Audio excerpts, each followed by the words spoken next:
ಸ್ನೇಹಿತರೆ ನಮಸ್ಕಾರ. ಹೈಕಮಾಂಡ್ ಎಚ್ಚರಿಕೆ ನಡುವೆನೂ ಶಾಸಕರ ಮತ್ತೊಂದು ತಂಡ ಡೆಲ್ಲಿಗೆ ಹೋಗಿದೆ ಸರ್. ಬಾಲಕೃಷ್ಣ, ಇಕ್ಬಾಲ್ ಹುಸೇನು, ಈಗ MLAಗಳು ಅವರು ಸ್ವಾತಂತ್ರ್ಯ ಇರ್ತದೆ, ಅವ್ರು ಏನು ಅಭಿಪ್ರಾಯ ಕೊಡ್ತಾರೆ ಅದನ್ನು ನೋಡೋಣ. ಜನ ultimately high command has to take a decision. High command ಏನು ಹೇಳ್ತದೆ ಹಂಗೆ ಕೇಳಲಿಕ್ಕೆ ನಾವು ಹೇಳ್ತೀವಿ. Set of MLAs also are appealing the High Command. No, by filing whatever they want to say, let them say to the High Command. Ultimately, to put a full stop to this confusion, the High Command has to take a decision. ಸಚಿವ ಸಂಪುಟ ಪುನರಚನೆಗೆ green signal ಸಿಕ್ಕಿದೆ ಅನ್ನುವಂತ ಮಾಹಿತಿ ಯಾವಾಗ sir cabinet reach high command ಅವ್ರು ಕೊಟ್ಟಾಗಪ್ಪ. ಸ್ನೇಹಿತರೆ, ರಾಜ್ಯದಲ್ಲಿ ಅಧಿಕಾರ ಹಸ್ತಾಂತರ ಸಲುವಾಗಿ ಮುಖ್ಯಮಂತ್ರಿ ಸಿದ್ದರಾಮಯ್ಯ ಮತ್ತು ಉಪಮುಖ್ಯಮಂತ್ರಿ DK ಶಿವಕುಮಾರ್ ಮಧ್ಯ ಹೊತ್ತಿಕೊಂಡಂಥ ಮಸಲ ಕ್ರಾಂತಿ ಈಗ ಪರಾಕಾಷ್ಠತೆಗೆ ಮುಟ್ಟಿರುವಂಥದ್ದು. ಸ್ನೇಹಿತರೆ, ನಾ ಕೊಡೆ ನೀ ಬೆಡೆ ಎಂಬ ಪಜಲ್ ಮಧ್ಯೆ ನಡೆದಿರತಕ್ಕಂಥ ಈ ಮಲ್ಲ ಯುದ್ಧದ ಬಗ್ಗೆ ಬೆಳಗಾವಿಯ ಮಾಜಿ ಮೇಯರ್ ಹಾಗೂ ಹಿರಿಯ ಮಾಜಿ ಶಾಸಕರು ಆಗಿರ್ತಕ್ಕಂಥ ರಮೇಶ್ ಕುರ್ಚಿ ಅವರು ಏನು ಹೇಳಿದ್ದಾರೆ ಅನ್ನೋದನ್ನು ನೋಡ್ಕೊಂಡು ಬರೋಣ ಬನ್ನಿ ಸ್ನೇಹಿತರೆ. ನಮಸ್ಕಾರ ಸರ್. ರಾಜ್ಯದಲ್ಲಿ ಕಾಂಗ್ರೆಸ್ ಪಕ್ಷ ಅಧಿಕಾರದಲ್ಲಿ ಇರುವಂಥದ್ದು. ಈಗ ಮುಖ್ಯಮಂತ್ರಿ ಹುದ್ದೆ ಸಂಬಂಧ KPCC ಅಧ್ಯಕ್ಷರಾಗಿರ್ತಕ್ಕಂಥ DK ಶಿವಕುಮಾರ್ ಮತ್ತು CM ಆಗಿರ್ತಕ್ಕಂಥ ಸಿದ್ದರಾಮಯ್ಯನವ್ರ ಮಧ್ಯೆ ಭಾರೀ ಪೈಪೋಟಿ ನಡೆದಿರುವಂಗೆ ಕಾಣತೈತಿ. ಈಗ ಮೇಲ್ನೋಟಕ್ಕೆಲ್ಲ ಕಾಣತೈತಿ, ಹಂಗಾಮ ಸೃಷ್ಟಿಯಾಗೈತಿ.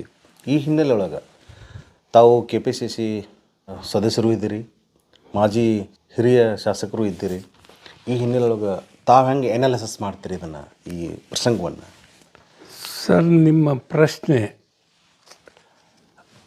2 ವರ್ಷ ನಿಮ್ಮದೇ ಪ್ರಶ್ನೆ ಕೇಳ್ತಾ ಇದ್ದೀನಿ. 2 ವರ್ಷ ಏನು ಅಧಿಕಾರದಲ್ಲಿದ್ದಾರೆ ಅವರು ಬಿಟ್ಟು ಕೊಡಬೇಕಂತ ಮತ್ತು DK ಶಿವಕುಮಾರ್ಗೆ ಅಧಿಕಾರ ವಹಿಸಿಕೊಡಬೇಕಂತ ಇವತ್ತು ರಾಜ್ಯಾದ್ಯಂತ ಜನರು ಮಾತಾಡ್ತಾರೆ. ಆದರೆ ದುರ್ದೈವದಿಂದ ಇವತ್ತು ಸಿದ್ದರಾಮಯ್ಯವರು ಇವತ್ತು ಸನ್ಮಾನ್ಯ ಮುಖ್ಯಮಂತ್ರಿಗಳಂತ ಸಿದ್ದರಾಮಯ್ಯವರು ನಾನೇ ಮುಂದಿನ ಮಂತ್ರಿ, ನಾನೇ ಇದನ್ನು ಅರ್ಥ ಸಂಕಲ್ಪ ನಾನು ಮಂಡಿಸೋವ, ನನ್ನ ಬಿಟ್ಟು ಯಾರೂ ಇಲ್ಲ ಅನ್ನೋದಕ್ಕೆ ಅವರು ಇಂಥ ಸ್ಟೇಟ್ಮೆಂಟ್ಗಳು ಕೊಡ್ತಾಯಿದ್ದಾರೆ. ನಾನು ಒಬ್ಬ ಕುರುಬ ಸಮಾಜದವನು, ಅವರು ಕುರುಬ ಸಮಾಜದವರು. ಕುರುಬರು ನಂಬಿಗಸ್ತರು, ಕುರುಬರು ಹೇಳಿದಂಥ ಮಾತನಾಡುವಂಥ ನಡೆಯುವಂಥವ್ರು. ಆದರೆ ದುರ್ದೈವದಿಂದ ಇವತ್ತು ಏನಾಗಿದೆ ಗೊತ್ತಿಲ್ಲ. ಇವತ್ತು ಸಿದ್ದರಾಮಯ್ಯ ಅವರು ನಾನೇ ಅಂತ ಅವರು ಏನು ಮುಖ್ಯಮಂತ್ರಿ ಹೇಳ್ತಾ ಇದ್ದಾರೆ, ಇದು ನನಗೆ ಅರ್ಥ ಆಗ್ತಾಯಿಲ್ಲ.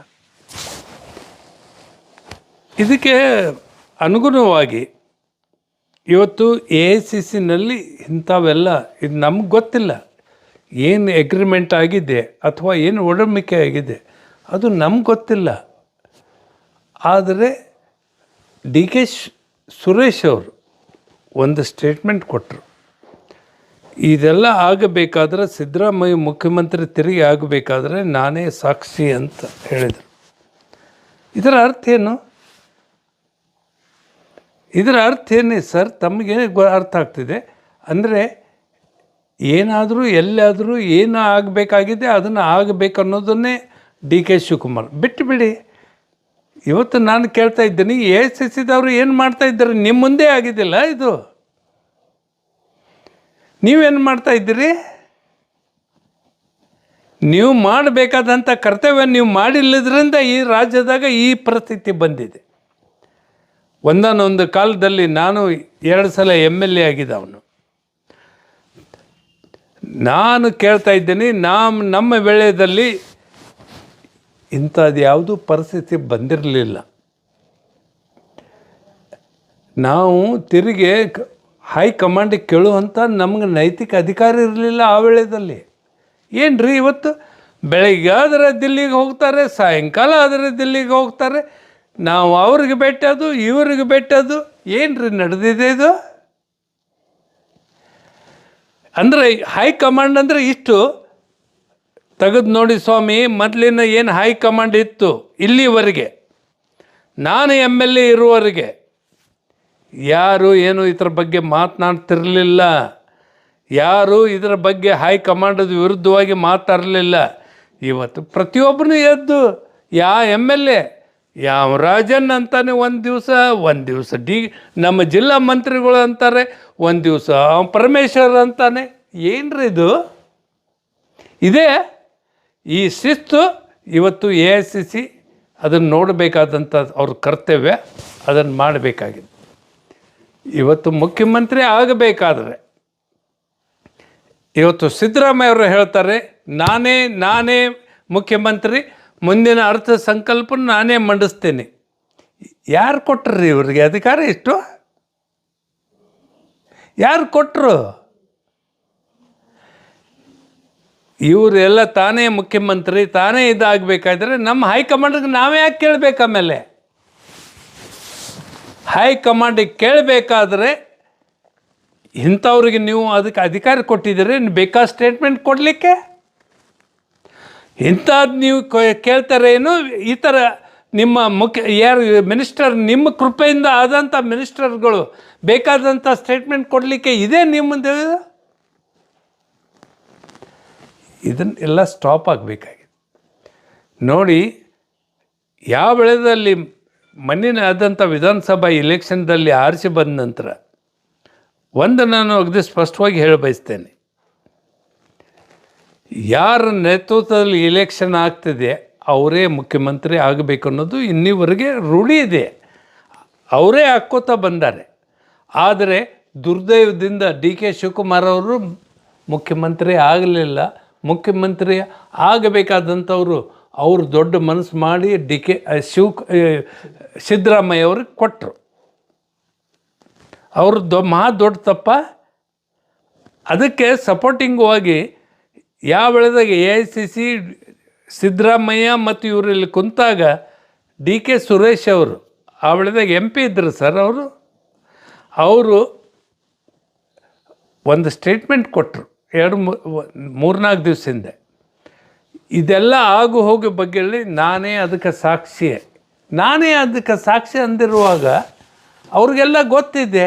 ಅದಕ್ಕೆ ಸಿದ್ದರಾಮಯ್ಯನ ಬನದವರು, ಅದನ್ನು ಬನದವರು ಯಾಕಂತೇನೆ, ಯಾಕಂದರೆ ಕಳೆದ 2 ವರ್ಷದಿಂದ ಅವರು ಏನು ಸ್ಟೇಟ್ಮೆಂಟ್ಗಳು ಕೊಡ್ತಾ ಬರ್ತಾ ಇದ್ದಾರೆ ಈಗಿನ MLAಗಳು, ಅದನ್ನು ನೋಡಿಕೊಂಡು ಇವತ್ತು ಹೇಳ್ತಾ ಇದ್ದೀನಿ. ಆ ಬಣದವರು ಯಾಕೆ ಇನ್ನೂವರೆಗೆ ಆ DK ಶಿವಕುಮಾರ್ ಸುರೇಶ್ ಅವ್ರ ವಿರುದ್ಧ ಮಾತಾಡಿಲ್ಲ ಹೇಳಿ? ಇದು ಅವ್ರು ಏನು ಮಾತಾಡಿದ್ದಾರೆ ತಪ್ಪಂತ ಯಾಕೆ ಇನ್ನೂವರೆಗೆ ಹೇಳಿಲ್ಲ? ಇದರ ಅರ್ಥ ಇವತ್ತು ಇದಾಗಿದ್ದು ಏನು ಎಗ್ರಿಮೆಂಟ್ ಇದೆ ಇದು ಸರಿ ಅಂತ ನನಗೆ ಅನ್ನಿಸ್ತಾ ಇದೆ. ಅದಕ್ಕೆ ನಾನು ಇವತ್ತು ಒಂದು ಕುರುಬ ಸಮಾಜಕ್ಕೆ ಹುಟ್ಟಿದ್ದಾಗ ಕುರುಬರು ನಂಬಿಗಸ್ತರು, ಕುರುಬರು ಹೇಳಿದಂಥ ಮಾತಿಗೆ ನಂಬೋರು, ಮಾಡೋರು ಕೆಲಸ. ಅದು ನನಗೆ ಗೊತ್ತಿಲ್ಲ ಸಿದ್ದರಾಮಯ್ಯ ಅವರು ಯಾಕೆ ಕುರುಬರು ಅನ್ನೋದು. ಆದರೆ ನಾನು ಹೇಳ ಬಯಸ್ತೇನೆ, ಇಂಥದ್ದಾಗಬಾರ್ದಾಗಿತ್ತು. ಇವತ್ತಾದರೂ ಮಾನ್ಯ ಮುಖ್ಯಮಂತ್ರಿಗಳಂತ ಸಿದ್ದರಾಮಯ್ಯವರು ಅನೇಕ ಯೋಜನೆಗಳು ತೊಗೊಂಡು ಬಂದರೆ, ಅವ್ರು ಮಾಡ್ಕೋತಾ ಬಂದರೆ, ಅದನ್ನು ಯಶಸ್ವಿನೂ ಆಗಿದೆ. ಅದಕ್ಕೆ ಅವ್ರಿಗೆ ಅಭಿನಂದನೆ. ಆದರೆ ಈ ಅಧಿಕಾರ ಹಸ್ತಾಂತರ ಬಂದಾಗ ನಾನು ನನ್ನ ಸಮಾಜ ನೋಡೋದಿಲ್ಲ, ಕಾಂಗ್ರೆಸ್ ಪಕ್ಷ ನಾನು ನೋಡ್ತೇನೆ. ಆ ಕಾಂಗ್ರೆಸ್ ಪಕ್ಷ ಅಳಿವಿಗಾಗಿ ನಾನು ಅಷ್ಟು ಮಾತ್ರ ಹೇಳಬಲ್ಲೆ. ಇದು ಏನಾಗಿದೆ ತಪ್ಪಾಗಿದೆ, ಇದನ್ನು ಅರ್ಥ ಮಾಡಿಕೊಂಡು ಇವತ್ತು ಸಿದ್ದರಾಮಯ್ಯ ಅವರು ಹಸ್ತಾಂತರ ಮಾಡಬೇಕು ಅನ್ನೋದೇ ನಮ್ಮದು ಉದ್ದೇಶ. ಇದನ್ನು ಎಜಿಟೇಷನ್ ಸಲುವಾಗಿ ನಾನು ಇವತ್ತು ಸಮಾಜಕ್ಕೆ, ನಮ್ಮ ಸಮಾಜದ ಮೇಲೆ ಏನು ಯಾರು ಅನ್ನಬಾರ್ದು ಅನ್ನೋದು ಒಂದು ಉದ್ದೇಶ. ನಾನು ರಾಜೀನಾಮೆ ಕೊಟ್ಟರೆ ಅದಕ್ಕೇನು ಅರ್ಥ ಇಲ್ಲ.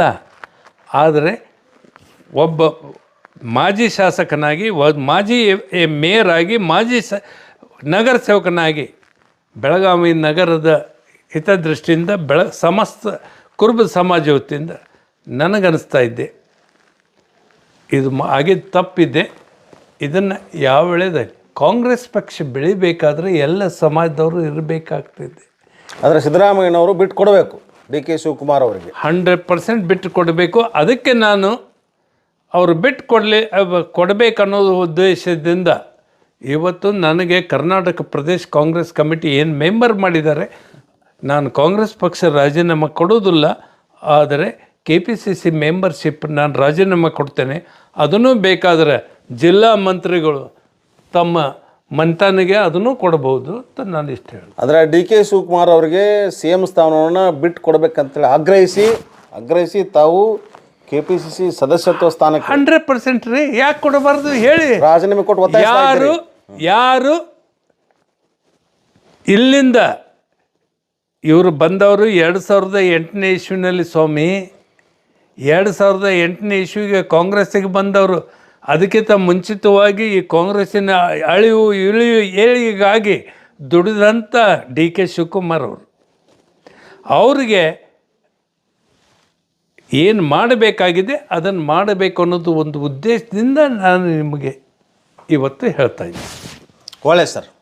ಈಗ ರಾಜ್ಯ ರಾಜಕಾರಣದಲ್ಲಿ ನೀವು ಸಿದ್ದರಾಮಯ್ಯನವರು ಇನ್ನು 2.5 ವರ್ಷದ ಕಾಲ CM ಸ್ಥಾನವನ್ನು DK ಶಿವಕುಮಾರ್ ಅವರಿಗೆ ಬಿಟ್ಟು ಕೊಡಬೇಕಂತೇಳಿ ಆಗ್ರಹಿಸಿ ತಾವು ತಮ್ಮ KPCC ಸದಸ್ಯತ್ವಕ್ಕೆ ರಾಜೀನಾಮೆ ಕೊಟ್ಟು ಆಗ್ರಹಿಸ್ತಾ ಇದ್ದೀರಿ.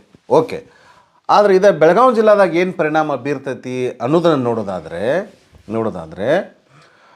ಮೊದಲ ಆರಂಭದಲ್ಲಿ ಮಂತ್ರಿ ಕ್ಯಾಬಿನೆಟ್ ಫಾರ್ಮ್ ಆಯಿತು ಸರ್ಕಾರದಲ್ಲಿ. ಆವಾಗ DK ಶಿವಕುಮಾರ್ ಅವ್ರ ಪರವಾಗಿ ಗುರುತಿಸ್ಕೊಂಡಂಥವ್ರು ಸಚಿವರಾದಂಥ ಲಕ್ಷ್ಮೀ ಹೆಬ್ಬಾಳ್ಕರ್ ಅವರು, ಹಾಗೆ ಸಿದ್ದರಾಮಯ್ಯ ಗುಂಪಿನಿಂದ ಸತೀಶ್ ಜಾರಕಿಹೊಳಿ ಗುರುತಿಸ್ಕೊಂಡಿದ್ದರು. ಈ ಇಬ್ಬರು ಅಂದರೆ DK ಶಿವಕುಮಾರ್ ಪರವಾಗಿ ಗುರುತಿಸ್ಕೊಂಡಂಥ ಲಕ್ಷ್ಮೀ ಹೆಬ್ಬಾಳ್ಕರ್ ಮೇಡಮ್ ಅವರು ಈಗ ಮೊನ್ನೆ ನಡೆದಂಥ ವಿಪ್ಲವ ಏನು ಜೋರ್ದಾರ್ ನಡೆದೈತಲ್ಲ, ನಮಗೆ DK ಶಿವಕುಮಾರ್ಗೆ ಬಿಟ್ಟು ಕೊಡಬೇಕು ಆಗ್ರಹ ಏನು ನಡೆದೈತೆ ಶಾಸಕರದು, ಬೆಂಬಲಿಗ ಶಾಸಕರು ದಿಲ್ಲಿಗೆ ಹೋಗಿ ಬಂದರು, ಆಗ್ರಹಿಸ್ತಾ ಇದ್ದಾರೆ. ಇದೆಲ್ಲ ಓಕೆ. ಚಲುವರಾಯಸ್ವಾಮಿ ಕೂಡ ಕೃಷಿ ಸಚಿವರಾದಂಥ ಅವರು ದಿಲ್ಲಿಗೆ ಹೋಗಿದ್ದರು. ಈ ಸಂದರ್ಭದಲ್ಲಿ DK ಶಿವಕುಮಾರ್ ಅವರ ಆಪ್ತತೆ ಅಂಗಳದಲ್ಲಿ ಲಕ್ಷ್ಮೀ ಹೆಬ್ಬಾಳ್ಕರ್ ಅವರು ಕಾಣಲೇ ಇಲ್ಲ. ಇದು ಏನು ತೋರಿಸ್ತೈತೆ ಅಂಥೇಳಿ ನೀವೇ ಹೇಳಕ್ಕೆ ಇಷ್ಟಪಡ್ತೀರಿ ಸರ? ಏನು ಹೇಳ್ತೀವಿ, ತಮ್ಮ ಸ್ವಾರ್ಥ ನೋಡಿ. ಲಕ್ಷ್ಮೀ ಹೆಬ್ಬಾಳ್ಕರ್ ಅವರು ನಾನು ಈಗಿಂದಲ್ಲ 1999ನೇ ಇಸ್ವಿಯಿಂದ 2001ನೇ ಇಸ್ವಿಯಿಂದ ನಾನು ಹೇಳ್ಕೊತ ಬರ್ತಾಯಿದ್ದೀನಿ. ಈ ಮೇಡಮ್ ಅವರು ಇವ್ರಿಗೆ ಮೇಲೆ ತಂದವರೇ DK ಶಿವಕುಮಾರ್ ಅವರು. ಓಕೆ, ಇದನ್ನು ಯಾರೂ ಅಲ್ಲಿಗಳೆಯುವಂಥ ಪ್ರಶ್ನೆನೇ ಇಲ್ಲ. ಇದು ನನ್ನ ಕಣ್ಣು ಮುಂದೆ ಆಗಿದ್ದಂಥ ಘಟನೆಗಳು ಇವೆ. ಓಕೆ, ಇವ್ರ ಮೇಲೆ ತಂದವರೇ ಅವರು. ಇವತ್ತು ಅವರು DK ಶಿವಕುಮಾರ್ ಪರವಾಗಿದ್ದಾರೋ ಅಥವಾ ಸಿದ್ದರಾಮಯ್ಯ ಪರವಾಗಿದ್ದಾರೋ ಅನ್ನೋದು ಇನ್ನೂ ನನಗೆ ಅರ್ಥ ಆಗ್ತಾ ಇಲ್ಲ. ಯಾಕೆ ಹೇಳ್ತಾ ಇದ್ದೀನಿ, ನಿನ್ನೆ ಅವರು ಖರ್ಗೆ ಅವ್ರಿಗೂ ಜೊತೆಗೆ ಎಲ್ಲ ಮಂತ್ರಿಗಳು ಕೆಲವೊಬ್ಬರು ಆಗಬೇಕಂತ ಹೋಗಿ ಭೇಟಿಯಾದರು. ಮಂತ್ರಿಗಳು ಇನ್ನು ರೀಶಫಲ್ ಆಗೋದಿದೆ, ನಾನು ಮಂತ್ರಿ ಆಗಬೇಕಂತ ಕೆಲವೊಬ್ಬರು ಭೇಟಿಯಾದರು. ಕೆಲವೊಬ್ಬರು ತಮ್ಮ ಹುದ್ದೆಯನ್ನು ಉಳಿಸ್ಕೋಬೇಕಂತ ಆದರು.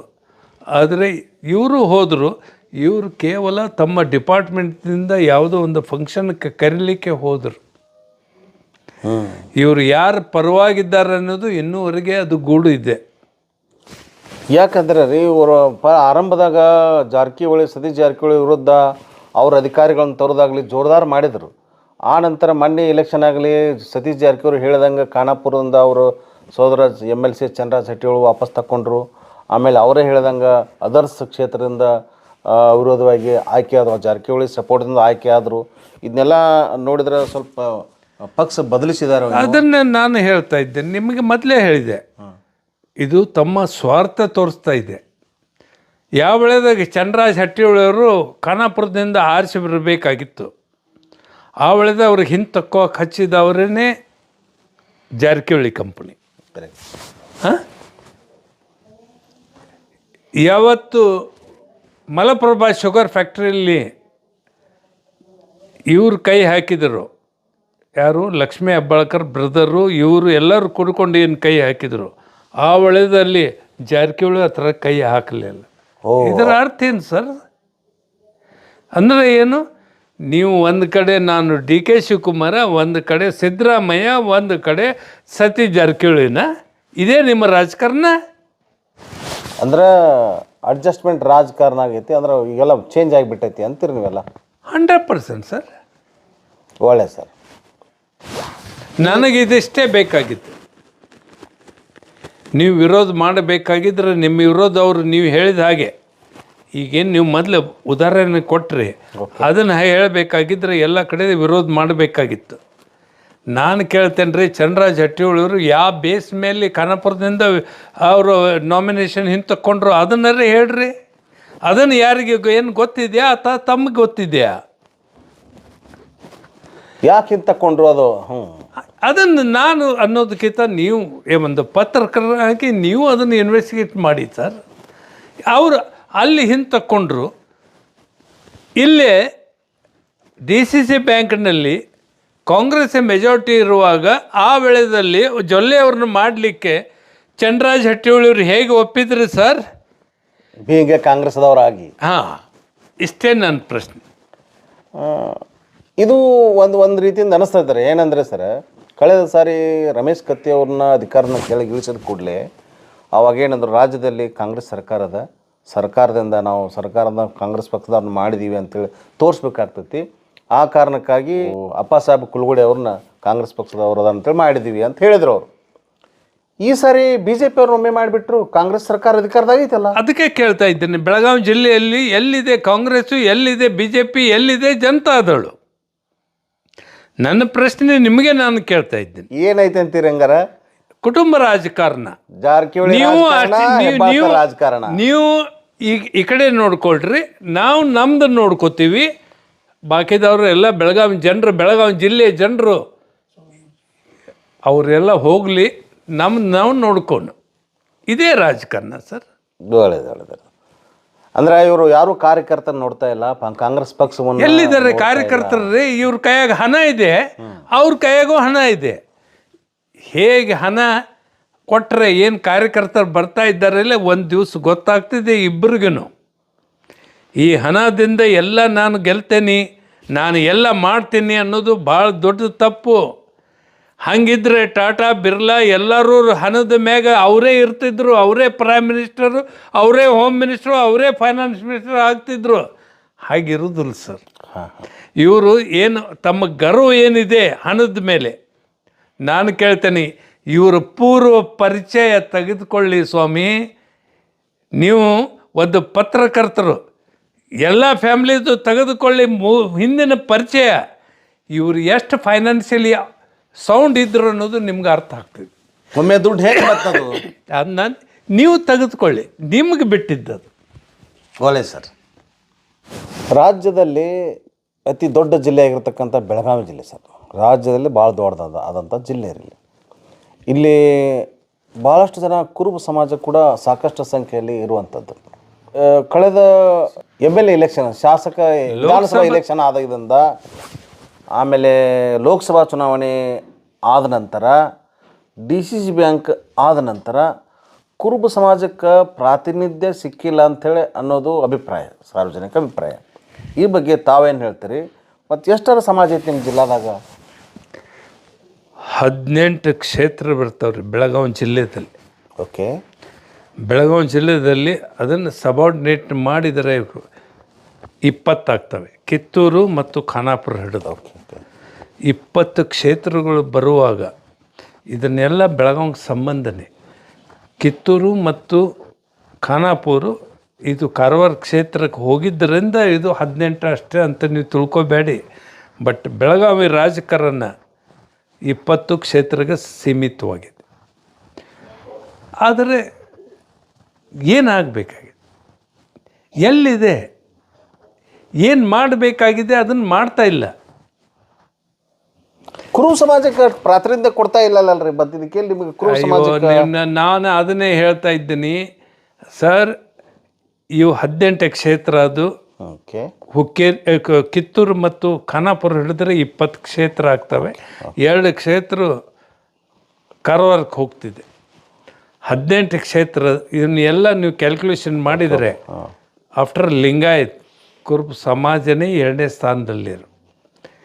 ಎಷ್ಟಿದ್ದಾರೆ ರೀ ಇವತ್ತು? ಲಿಂಗಾಯತರು ಎಷ್ಟಿದ್ದರು, ಬೇರೆ ಸಮಾಜದವ್ರು ಎಷ್ಟಿದ್ದರು, ಈ ಜಿಲ್ಲೆದ ತೆಗೆದು ನೋಡ್ಕೊಳ್ಳಿ.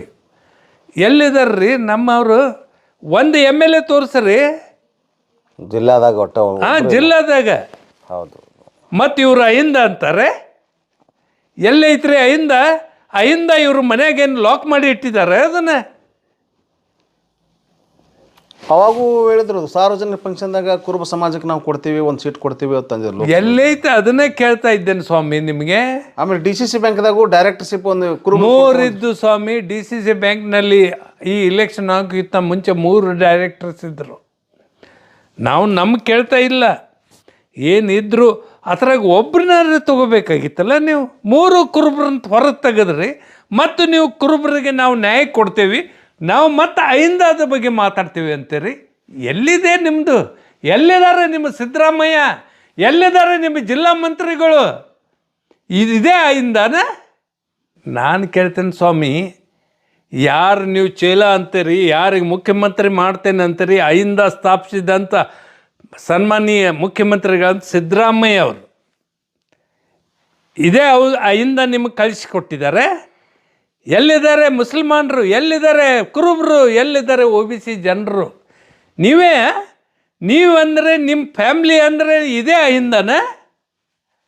ಇದನ್ನು ಹೊರತಾಗಿ ಏನಿಲ್ವಾ ನಿಮಗೆ? ನೀವು ಮಾಡಬೇಕಾಗಿದ್ದರೆ, ನೀವು ಇದನ್ನು ನ್ಯಾಯ ಕೊಡಬೇಕಾಗಿದ್ದರೆ ಎಲ್ಲ ಸಮಾಜಕ್ಕೆ ನ್ಯಾಯ ಕೊಡಬೇಕಾದಂತಾಯ್ತು. ಅಲ್ರಿ, ಬೆಳಗಾವಿ ಜಿಲ್ಲೆಯಲ್ಲಿ ನಿಮ್ಮ ಸಮಾಜವೂ ಅಷ್ಟಿಲ್ಲ, ನಮ್ಮದು ಇದೆ. ಎದೆ ತಟ್ಟು ಹೇಳ್ತೇವೆ ನಾವು. ಆದರೆ ಎಷ್ಟು ಕೊಟ್ಟರಿ ಸೀಟು ನೀವು ನಮಗೆ? ಎಷ್ಟು ನಮ್ಮ ಕುರುಬ ಸಮಾಜಕ್ಕೆ ಕೊಟ್ಟಿದ್ದೀರಿ? ಇದೇ ನಿಮ್ಮದು ಅಹಿಂದ. ಮತ್ತು ಕುರುಬರು ನಮ್ಮವರು, ನಮಗೆ ಬೇಕಾದವರು. ಯಾರು ಲಕ್ಷ್ಮಣ್ ಚಿಂಗಳದಿಂದ ಎಲ್ಲ ಕುರುಬರು ನಿಮ್ಮ ಜೊತೆಗೆ ಬರುವುದಿಲ್ರಿ. ಒಬ್ಬರನ್ನ ಹಿಡ್ಕೊಂಡು ನೀವು ಅವ್ರನ್ನ ಗೊಂಬೆಯಾಗಿ ತಿರುಗಾಡಿಸಿದರೆ ಇದು ಎಲ್ಲ ಕುರುಬ ಸಮಾಜ ಅಲ್ಲ. ಅರ್ಥ ಮಾಡ್ಕೊಳ್ಳಿ. ಇದೇ ನಿಮ್ಮದು ಅಹಿಂದ. ಅಹಿಂದ ಹೆಸರ ಮೇಲೆ ಇನ್ನೂ ಎಷ್ಟು ದಿವಸ? 24 ವರ್ಷ ಆಯಿತು. ಸಾಮಾಜಿಕ ದೃಷ್ಟಿಯಿಂದ, ರಾಜಕೀಯ ದೃಷ್ಟಿಯಿಂದ, ಆರ್ಥಿಕ ದೃಷ್ಟಿಯಿಂದ ನೀವು ನ್ಯಾಯ ಕೊಡೋಕ್ಕಾಗಿಲ್ಲ. ಇನ್ನು ಮುಂದೇನು ಕೊಡ್ತೀರಿ? 24 ವರ್ಷ ಆಗಿ ಹೋಯ್ತು. ಎದಕ್ಕೆ ಅಹಿಂದ ಹೆಸರು ಹೇಳ್ತೀರಿ? ನಿಮ್ಮ ಸ್ವಾರ್ಥ, ನೀವು, ನಿಮ್ಮ ಕುಟುಂಬ, ಇದರ ಹೊರತಾಗಿ ಯಾವುದೋ ಅಹಿಂದ ಇಲ್ಲ. ಒಳ್ಳೆ ಸಾಹೇಬರ ಒಂದು ಮಾತು ಕೇಳ್ತೀನಿ ನಿಮ್ಮನ್ನು. ನೀವು ಕಳೆದ ಲೋಕಸಭಾ ಚುನಾವಣೆ ಆತಲ್ಲ, ಚುನಾವಣೆ ಸಂದರ್ಭದಾಗ ತಾವು ಕೂಡ ಕ್ಯಾಂಡಿಡೇಟ್ ಆಗ್ತೀವಿ ಅಂತೇಳಿ ಅರ್ಜಿ ಸಲ್ಲಿಸಿದ್ರಿ ಅಂತೇಳಿ ಕೇಳ್ಪಟ್ಟಿದ್ದಾರೆ. ಅದನ್ನು ಯಾಕೆ ಹಿಂತಕೊಂಡ್ರಿ? ಅಥವಾ ಅವ್ರೇನು ಒಪ್ಪಲಿಲ್ಲರು? ಏನು ಆತ್ರದು? ನೋಡಿ, ಅಗದಿ ಕ್ಲಿಯರ್ ಕಟ್ ಹೇಳ್ತಾ ಇದ್ದೀನಿ. ನಾನು ತುಂಬಬೇಕಾದ್ರೆ ಈ ಬೆಳಗಾವಿ ಜನರು ಸಮಸ್ತ ನಮಗೇನು ಮೊದಲಿಂದ ಕಾಂಗ್ರೆಸ್ನವರಿದ್ದಾರೋ ಅವ್ರಿಗೆಲ್ಲ ಕೇಳ್ಕೊಂಡೆ, ನೀವು ತುಂಬ್ರಿ ಅಂತ ಹೇಳಿದರು. ಆ ಪ್ರಕಾರಲ್ಲೇ ನಾನು ಸತೀಶ್ ಜಾರಕಿಹೊಳಿಯವರಿಗೆ ಬೆಂಗಳೂರಿನಲ್ಲಿನೂ ಭೇಟಿಯಾದೆ. ನಿಮಗೆ ಕೊಡ್ತೇವೆ ರೀ, ಸೀಟ್ ಕೊಡ್ತೇವೆ, ನೀವು ಕೆಲಸಕ್ಕಿದ್ರಿ. ಇವತ್ತು DCC ಬ್ಯಾಂಕಿನ ಅನುಗೋಳ್ಕರ ಹೆಸರೇನಪ್ಪ, ಒಂದು ಸಿಂಧುಳಿಯವರು, ಕೃಷ್ಣ ಅನುಗೋಳ್ಕರ್ ಅಂತ. ಅವರು ನಮ್ಮ ಜೊತೆಗೇ ಇದ್ದರು, DCC ಬ್ಯಾಂಕಿನ ಅವರು ಎಲ್ಲರೂ ಕುಡ್ಕೊಂಡು ನಾವು ಹೋದ್ವು ಅಲ್ಲಿ. ಅವಳಿದಾಗ ಹೇಳಿದರು, ನೀವು ಕೆಲಸಕ್ಕೆ ಹತ್ತಿರಿ, ನಿಮ್ಗೆ ಟಿಕೆಟ್ ಕೊಡ್ತೀವಿ ಅಂತ ಹೇಳಿದರು. ತಿರುಗಿ ಬೆಳಗಾವಿಗೆ ಬಂದು 2ನೇ ದಿವಸಿಗೆ ಅದೇನಾಯಿತು ದೇವರಿಗೆ ಪರಮಾತ್ಮ ಗುರುತು, ಇವ್ರಿಗೆ ಆಲ್ ಆಫ್ ಎ ಸಡನ್ ಸಾಧನವ್ರಿಗೆ ಕೊಟ್ಟರು. ಯಾವ ಬೇಸ್ ಮೇಲೆ ನೀವು ಟಿಕೆಟ್ ಕೊಟ್ರಿ ಅನ್ನೋದು ನಮಗೂ ಗೊತ್ತಿದೆ ಚೆನ್ನಾಗಿ. ಅಷ್ಟು ನಾನು ರಾಜಕಾರಣದಲ್ಲಿ ಹೊಸಬನಲ್ಲ. ಆ ರಾಜಕಾರಣ ಮುರ್ತಾವನು. ನಿಮ್ಗಿಂತ ಹೆಚ್ಚು ನಾನು ನೀವು ಎಷ್ಟು ಮಳೆಗಾಲ ನೋಡಿದರೆ ಅದಕ್ಕಿಂತ ಒಂದು 10 ವರ್ಷವೇ ನಾನು ಮಳೆಗಾಲ ಹೆಚ್ಚು ನೋಡಿದವನು. ನೀವು ಮಾಡಿದಂಥ ಕಾರ್ಯಕ್ಕೆ, ನೀವು ಮಾಡಿದಂಥ ತಪ್ಪಿಗೆ ನೀವು ಬೆಳಗಾವಿಗೆ ಬಂದ ನಂತರ ನೀವು ಅವ್ರಿಗೆ ಟಿಕೆಟ್ ಕೊಡ್ತೀರಿ. ಅದು ಹೆಂಗೆ ಹೋಯ್ತು, ಏಕೆ ಹೋಯ್ತು, ಏನಾಯಿತು, ಏನಾಯಿತು, ಏನು ನಿಮ್ಮ ಕಮಿಟ್ಮೆಂಟ್, ಅದು ಎಲ್ಲ ಬೆಳಗಾವಿ ಜನರು ಎಲ್ಲರೂ ಅರ್ತಿದ್ದಾರೆ. ಬಿಟ್ಟು ಬಿಡಿ ಸರ್. ಇವರು ಯಾರಿಗೆ ಕೊಡೋದಿಲ್ಲ ಸ್ವಾಮಿ. ಇವರು ತಮ್ಮ ಮನೆ ಬಿಟ್ಟು, ಇವ್ರು ತಮ್ಮ ತೆಳಗೆ ಕೆಲಸ ಮಾಡೋರು ಯಾರೇ ಇರಲಿ, ಇವತ್ತು ಜಿಲ್ಲಾ ಅಧ್ಯಕ್ಷರಿಂದ ಹೇಳ್ಕೊಂಡು ಇಲ್ಲಿ ಮಟ್ಟ ಹೇಳ್ತಾನೆ, ಅವರೆಲ್ಲ ಇವ್ರಿಗೆ ಹಣ ಕೊಟ್ಟ ನಂತರನೇ ಇವರು ಅವ್ರ ಕೆಲಸ ಮಾಡೋದು. ಇವ್ರೇನು ಹೇಳ್ತಾರೆ ಅದನ್ನೇ ರೆಸೊಲ್ಯೂಷನ್ ಆಗೋದು, ಇವ್ರೇನು ಹೇಳ್ತಾರೆ ಅದನ್ನೇ ಮೀಟಿಂಗ್ನಾಗ ಆಗೋದು. ನಾನು ಕೇಳ್ತಾ ಇದ್ದೀನಿ, ಒಂದು ನಿಮಗೆ ವಿಷಯ ಹೇಳ ಬಯಸ್ತೇನೆ. ಮುಂದೆ ವಿಧಾನಸಭಾ ಎಲೆಕ್ಷನ್ ಬಂತು. ಇಲ್ಲೇ ಕುಂತಂಥ ಇವರಿಬ್ಬರು ಬೆಂಗಳೂರಿಗೆ ಹೋದರು. ನಂದು ನಾಮಿನೇಷನ್ ಫಾರ್ಮ್ ತುಂಬಿದರು. 2 ಲಕ್ಷ ರೂಪಾಯಿ ಕೊಟ್ಟವರೇ ಇವರು. 2 ಲಕ್ಷ ರೂಪಾಯಿ ಕೊಟ್ಟ ನಂತರ ಆ ಲಿಸ್ಟ್ನಲ್ಲಿ ಬೆಳಗಾವಿ ಲಿಸ್ಟ್ ಬಂತು ಸರ್. ಆ ಬೆಳಗಾವಿ ಲಿಸ್ಟ್ನಲ್ಲಿ ನನ್ನ ಹೆಸರೇ ಇಲ್ಲ, ಮತ್ತು ನನಗೆ ಯಾವುದೂ ಮೀಟಿಂಗ್ ಕರೆದಿಲ್ಲ, ಯಾವುದೇ ಮೀಟಿಂಗ್ ಕರೆದಿಲ್ಲ. ತದನಂತರ ಅವನು ಸಲೀಂ ಅಹ್ಮದ್ ಅಂತ ಏನು ಕಾರ್ಯಾಧ್ಯಕ್ಷರಿದ್ದಾರೆ, ಹೇಗೆ ಸತೀಶ್ ಜಾರಕಿಹೊಳಿ ಇದ್ದಾರೆ ಹಾಗೆ ಸಲೀಂ ಅಹ್ಮದ್ ಅಂತ ಇದ್ದಾರೆ, ಹಾವೇರಿ MLC. ಈಗಾದ್ರಿ ಅವ್ರು ಎಂದಾದ್ರು ಏನು ಯಾವುದಾದ್ರೆ ಇಲೆಕ್ಷನ್ ಲಡಾಯಿಸಿ ಬಂದಾರೇನ್ರಿ ಜನಪ್ರತಿನಿಧಿಯಾಗಿ? MLC is quite different. ಏನು ಜನಪ್ರತಿನಿಧಿಯಾಗಿ ಯಾವ ಜನರಿಂದ ಆರಿಸಿ ಬಂದವ್ರು ಅದಾರೇನ್ರಿ? ಅವ್ರ ಕಾರ್ಯಾಧ್ಯಕ್ಷರು ಅವರು ಬೆಳಗಾವಿಗೆ ಬಂದು ಸ್ಟೇಟ್ಮೆಂಟ್ ಕೊಡ್ತಾರೋ ಅವರು ಎಲ್ಲಿ ತುಂಬ್ಯಾರೆ? ಯಾವ ವೇಳೆದಾಗ ಎಲ್ಲರೂ ಕೇಳೋದ ಕೂಡಲೇ ಅವ್ರು ಮಿಸ್ಪ್ಲೇಸ್ ಆಗಿದೆ. 2 ಲಕ್ಷ ರೂಪಾಯಿ ತುಂಬಿದ್ದು ರಿಸಿಟ್ ನಿಮಗೆ ಗೊತ್ತಾಗಲಿಲ್ವಾ? ಈ ಥರದಿಂದ ಅಲ್ಲ, ಅದು ಅರ್ಜಿ ಕಳೆದೈತೆ ಅಂತ ಅಂದಾರ್ರಿ. ಮತ್ತೆ 2 ಲಕ್ಷ ತುಂಬಿದ್ರಿ, ಅದು ಮತ್ತೆ ವಾಪಸ್ ಬರ್ಬೇಕಾಗಿತ್ತಲ್ಲ ಅದು. ಅದನ್ನೇ ಕೇಳ್ತಾ ಇದ್ದೇನೆ ಸ್ವಾಮಿ, ನಾನು ಇವತ್ತಿನವರೆಗೆ ಕೇಳ್ತಾ ಇದ್ದೇನೆ. ಇಂಥವ್ರು ಕಾರ್ಯಾಧ್ಯಕ್ಷರು ಮಾಡಿದ್ದಾರೆ, ಸಲೀಂ ಅಹ್ಮದ್ ಅಂತವ್ರನ್ನ. ಕರೆಕ್ಟ್. ಇಂಥ ಕಾರ್ಯಾಧ್ಯಕ್ಷರು ಮಾಡಿದ್ದಾರೆ ಸತೀಶ್ ಜಾರಕಿಹೊಳಿ ಅಂತವ್ರನ್ನ. ಇದು ನ್ಯಾಯ? ಇದೇ ಅಹಿಂದನ? ಅಂದರೆ ಟೋಟಲಿ ಸಾಹೇಬ್ರೆ, ನಿಮ್ಮದು ಸ್ಟೇಟ್ಮೆಂಟ್ ಪ್ರಕಾರ, ನೀವು ಹೇಳೋಣಿಕೆ ಪ್ರಕಾರ ಅಹಿಂದ ಅಂದ್ರೆ ಅವ್ರ ಫ್ಯಾಮಿಲಿ ಅಂದ್ರೆ ಅಹಿಂದ ಅಂತ. ಈಗ ಹೆಂಗೆ ಗೊತ್ತೇನ್ರಿ? ಫ್ಯಾಮಿಲಿ ಪ್ಲಸ್ ಜನತಾದಳದಿಂದ ಬಂದಂಥ 8 ಜನರು, 9, 11, 12 ಜನ ಅದಾರೆ. ಓಕೆ, ಇವರೇ ಅಹಿಂದ ಸರ್. ಇದನ್ನು ಬಿಟ್ಟು ಮತ್ತೊಬ್ರು ಯಾರೂ ಅಹಿಂದ ಅಲ್ಲ. ಯಾರಾದರೂ ರಾಜ್ಯಾದ್ಯಂತ ಜನರು ಇದರ ಬಗ್ಗೆ ಏನರೇ ಅನಿಸಿದರೆ, ಅಹಿಂದ ನಮ್ಮಿಂದ ಭಾಳ ದೊಡ್ಡ ಸಂಘಟನೆ ಆಗಿದೆ, ಒಬ್ಬರಾದರೂ ಹೇಳ್ರಿ. ಸಾಮಾಜಿಕ ದೃಷ್ಟಿಯಿಂದ, ಆರ್ಥಿಕ ದೃಷ್ಟಿಯಿಂದ, ರಾಜಕೀಯ ದೃಷ್ಟಿಯಿಂದ ಒಬ್ಬರಾದರೂ ಸ್ವಾವಲಂಬಿ ಆಗಿದ್ದು ಒಂದು ಉದಾಹರಣೆ ಕೊಡಿ. ನನ್ನ ಸ್ಟೇಟ್ಮೆಂಟ್ ನಾನು ಹಿಂತಕ್ಕೋತೇನೆ. ಒಳ್ಳೆ ಸರ್, ಥ್ಯಾಂಕ್ ಯು. ಒಳ್ಳೆ ಸರ್, ತಾವೆಲ್ಲ ಅಹಿಂದದ ಬಗ್ಗೆ ಪರಿಭಾಷೆ ಏನೈತೆ ಅನ್ನೋದ್ರ ಬಗ್ಗೆ ವಿಚಾರ ಮಾಡಿ ಹೇಳಿದ್ರಿ, ಅದನ್ನು ಪ್ಲೇನು ಮಾಡಿದ್ರಿ. ಸೊ ನಿಮ್ಮ ಪಕ್ಷದಲ್ಲೇ ಆಗಲಿ, ಮುಂದಿನ ಭವಿಷ್ಯದ ರಾಜಕಾರಣದಲ್ಲೇ ಆಗಲಿ ತಮ್ಮ ಹೆಜ್ಜೆ ಏನು ಸರ್? ಸರ್, 24 ವರ್ಷದ ಹಿಂದೆ ಏನು ಅಹಿಂದ ಸ್ಥಾಪನೆ ಮಾಡಿದಂಥ ಸಿದ್ದರಾಮಯ್ಯ ಅವರು 24 ವರ್ಷ ಆದ ನಂತರನೂ ಈ ಅಹಿಂದಕ್ಕೆ ನ್ಯಾಯ ಕೊಡುವಂಥ ಕೆಲಸ ಅವರಿಂದ ಆಗ್ತಿದೆ. ಆದರೆ ನಮ್ಮದೇನು ಅನ್ನೋದಿಲ್ಲ, ಇನ್ನೂವರೆಗೆ ಅಂತೂ ಏನು ಆಗಿಲ್ಲ. ಯಾವ ಸಮಾಜಕ್ಕೂ ನ್ಯಾಯ ಸಿಕ್ಕಿಲ್ಲ. ಸಿಗುವಂಥ ಆ ದೇವರಲ್ಲಿ ಪ್ರಾರ್ಥನೆ ಮಾಡ್ತೇನೆ. ಇದರ ಹೊರತಾಗಿ ನಾನು ಏನೇನು ಹೇಳಿ ತೃಪ್ತದಿರಿ ಅಂತ? ತೃಪ್ತಿ ಇಲ್ಲ, ಅತೃಪ್ತ ಅದೀನಿ. ಸರ್, ಅಹಿಂದ ಹೆಸರ ಮೇಲೆ ರಾಜಕಾರಣ ಮಾಡೋದು ಒಂದೇ ಇಲ್ಲ. ಅಹಿಂದ ಹೆಸರ ಮೇಲೆ ಮುಖ್ಯಮಂತ್ರಿ ಆಗೋದು ದೊಡ್ಡ ಮಾತಲ್ಲ. ಅಹಿಂದ ಹೆಸರ ಮೇಲೆ ಇವತ್ತಿನ ಮಂತ್ರಿಗಳು ಆಗೋದು ಮುಖ್ಯ ಅಲ್ಲ. ಆಯಾ ಸಮಾಜಕ್ಕೆ ಸಿಗಬೇಕಾದಂಥ ಆ ನ್ಯಾಯ ಸಿಗಬೇಕು. ನಿಮ್ಮದೇನು ಇದೆ ಸಾಮಾಜಿಕ, ಆರ್ಥಿಕ ಮತ್ತು ರಾಜಕೀಯ ದೃಷ್ಟಿಯಿಂದ ಸ್ವಾವಲಂಬಿ ಯಾವ ದಿವಸ ಆಗ್ತಿದೆ ಅದೇ ದಿವಸ ಇದು ನಿಮ್ಮ ಅಹಿಂದ ಸಕ್ಸಸ್ಫುಲ್ ಆಗ್ತಿದೆ. ಅಲ್ಲಿವರೆಗೆ ಅಂತೂ ನಾನು ನಂಬೋದು ಸಾಧ್ಯ ಇಲ್ಲ. ಇದನ್ನೇ ಲಾಸ್ಟ್ ಹೇಳ್ತೀನಿ. ನಮಸ್ಕಾರ. ಒಳ್ಳೆ ಸರ್, ನಮ್ಮ ವಾಹಿನಿಯೊಂದಿಗೆ ಮುಕ್ತವಾಗಿ ಚರ್ಚೆ ಮಾಡಿದ್ದಕ್ಕಾಗಿ ತಮಗೆ ಧನ್ಯವಾದಗಳು ಸರ್.